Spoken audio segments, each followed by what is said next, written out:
What if color grading in DaVinci Resolve didn't have to feel like stepping into the cockpit of a 737?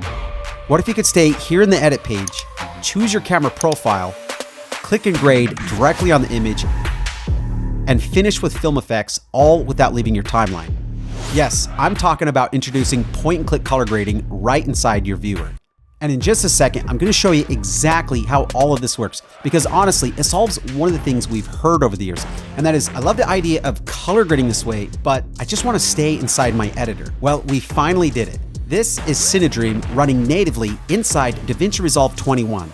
If you're new to CineDream, this is the point-and-click workflow we've been building for years, now running natively inside Resolve. There are two new tools, base correction and final grading. And yes, this also works with the free version of Resolve. You can use it here in the edit page or drop them onto nodes in the color page if that's how you like to work. Since launching CinemaGrade in 2018 and then CineDream last year, our whole idea has been simple. Color grading should feel more direct, more visual, and a lot less intimidating. And I'm gonna show it to you in the order that most people actually work. First, correct the shot, then build a look, then finish with film effects. So let's start with base correction. I'm here in the edit page. I'll drag and drop it onto a clip and everything starts very simply. This shot is captured in log, so first I'm gonna choose the camera profile. And this is one of the places where a lot of people get stuck before they even really get started. They're not sure where to start, what the best way is to convert log to Rec. 709, and where to put things like an IDT and an ODT. Here, you just tell CineDream what the footage is, and bam! One operation gets you to a cinematic starting point. There are 4 different film emulations to choose from, and once you pick one, you can adjust the tone and color mix to fit your footage. I really like the Cineboss emulation, so let's start there. Now, as cool as it is that you can do all of your color management here in the edit page, that's not even the part that I want to show you. What I really want to show you is how the interaction works. So I'm going to come over here, and I'm going to turn on the Open Effects overlay. Now when I hover over the image and press F1 for exposure, I can adjust the exposure directly on the image by dragging up or down. And this is just the start. If you look at the tooltip, when I hold down Option on Mac or Alt if you're on Windows, it samples where I'm actually clicking, so I can make targeted adjustments to the shadows, midtones, or highlights depending on where I click. And this is the whole point of point-and-click color grading. My eyes can stay fixed on the image, and I'm not bouncing back and forth between the image and the panel, and I'm able to shape the shot exactly where I'm looking. Now check this out. If I turn on the false color, we get an exposure guide like you see on onset monitors. So things that are red are too hot, things that are purple are getting crushed, and skin tones should be in the gray, green, and pink areas. So now I can literally click the areas that are off and bring them into place. Instead of guessing, this powerful combination makes it easy without even having to open the scopes. Now let's jump to a shot with a white balance issue. This one is an Arilog C3, so I'll choose that. And you can see that the white balance is really off on this one. I mean, it looks like hot garbage. So I have 2 options. I can click the auto white balance, which actually does a pretty decent job, or I can press F2 and drag up or down anywhere to adjust the color temperature in Kelvin. That's already looking a lot better. Now for tint, this is one of my favorite parts. I'll switch the overlay to the skin tone indicator, hold Option or Alt, and now temperature becomes tint. If the skin shows as magenta, it's too red. If it shows as green, too green. So I can dial in the tint until the skin lands right in that sweet spot of yellow. And we did that without having to isolate the skin with a shape mask or power window and then have to evaluate them in the scopes. I'm able to do that all here simply. That's what I love about this. A lot of people know that something looks off, but they don't always know how to fix it quickly, and this makes that process visual. Further down, I'll press F3 for contrast. I think that looks a bit better with more contrast.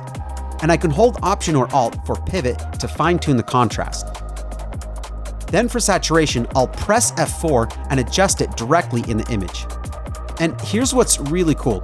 If I hold Option or Alt, I can adjust the saturation more in the shadows, more in the highlights, or more in the midtones. This is great for when you want cleaner shadows or when you need to deal with a strong color cast in the highlights. Now let's take a look at the before and after. Huge difference. And all this was done right here in the edit page in just a few clicks. I can even just leave my left hand parked here on the F keys, switch the tools, and drive the interactions crazy fast. Up until this point, we've been getting the shot balanced and to a good starting point. But what I'm about to show you is going to take this to a whole new level. You might be wondering about color wheels and curves or how to make secondary adjustments. Well, let me show you. I'll press F5, and now we're working in primaries. Think lift, gamma, and gain. Now when I click, I get a color wheel, but it's based on where I click. So if I click in the shadows, I get a color wheel for the shadows. If I click on the brighter side of her face, I get a color wheel for the highlights. And if I click in the midtones, I get a midtones wheel. So you're just not sitting there trying to figure out which tool to adjust. You can simply look at what you want to change, click that part, and push those colors into the image. And if you're wondering where the split is between the shadows, midtones, and highlights, press F8 for the overlay, and it shows it to you. Pretty sweet, right? Now, if the 3-way isn't enough, pressing F6 gives me the 5-way. Now I have fine-tuned control in the shadows, undertones, midtones, overtones, and highlights. I get more precise control over the tonal range, but stay in the same visual workflow. And then pressing F7 gives us the HSL. This is like the hue versus hue, hue versus luma, and hue versus sat, but the difference here is that I can actually click on the hues in the viewer and adjust them right there. Wherever I move the mouse, it samples those hues, then I click and drag up or down to adjust the hue. Holding down Option or Alt, I can adjust the luma for that hue. And holding down Command or Control, I can adjust the saturation. This is one of the things that got me the most excited about point-and-click color grading. For me, I don't feel like color grading should be more complicated than that. I tend to view separate UI controls as friction to what I'm actually trying to do. And once again, if you're not sure where we're sampling, press F8, and that brings up an overlay. This one we affectionately call the Predator mode for obvious reasons, and this makes it easy to see the hues that you're sampling. Oh, and another thing is, if I leave the overlay on and then switch between tools, the overlay changes with the tool. So F5 and F6 show the tonal regions. F1 and F3 help with exposure and contrast, F2 helps with skin, and F4 helps with saturation. The tool is guiding you while you work. And that's really the bigger idea with all of this, is it's not just about giving you more controls, it's about giving you the right tools and then presenting them in a way that reduces friction and builds confidence. And that is our base grade. Now, you might be asking, why do this when Resolve already has the color page? Well, the color page is incredibly powerful, but that's not the problem. The problem is that for a lot of editors, creators, wedding filmmakers, and people moving from Premiere and Final Cut, it can feel like a lot all at once. If you love the color page, great. This isn't here to replace mastery, but this is for the huge middle ground of people who want their footage to look good quickly and confidently, but without feeling like color grading has to become a second career. So that's who this is for, okay? Now let's build a look. I'll drop on the final grading plugin, and you can use the built-in looks here. There are over 100 built-in LUTs from iconic movies to Kodak and Fuji film stocks. And let's be honest, there are times when LUTs can come in real handy, but the number one reason people feel like they get burned by LUTs is because of lack of control. They may like the contrast that a LUT gives, but the color is too strong. Or they like the color, but the shadows or highlights get cooked. Well, we've solved that problem with individual control over color and contrast, and I'll show you that in just a moment. First, you'll find that the LUTs are organized into groups, which makes them easier to browse. Then I can cycle through them quickly, pressing F1 and F2. I really like this split complementary look. Now, if I click and drag over the image, I can reduce the overall mix, which is really cool and fast. But now watch what happens when I hold down Option or Alt and drag. What you're seeing here is I can dial back the contrast of the LUT with the tone mix control. And if I hold down Command or Control, I can dial in the color mix of the LUT separately from the contrast. So this means that I'm not stuck with the LUT that almost works. I can shape the look on my footage instead of forcing the footage into the LUT. It's mind-boggling to me that something like this hasn't existed until now. All right, let's take a look at the before and after. So here's the base correction, and then the look. Now let's finish with some film effects. First, we have density, which gives certain colors that deep, rich film look.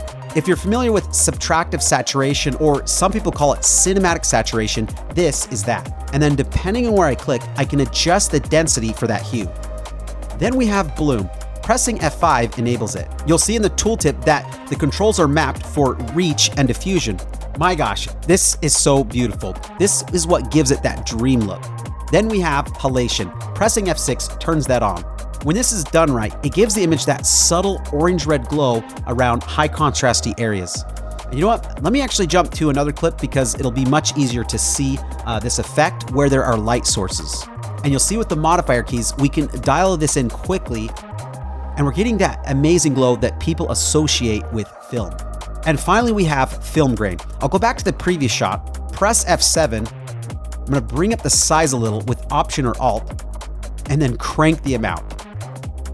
Yeah, that gives us a nostalgic look. This is better than grain overlays because this is actually responding to light the same way that real film grain does. Now let's play this back because none of this all matters if it looks good, but then the performance is killed.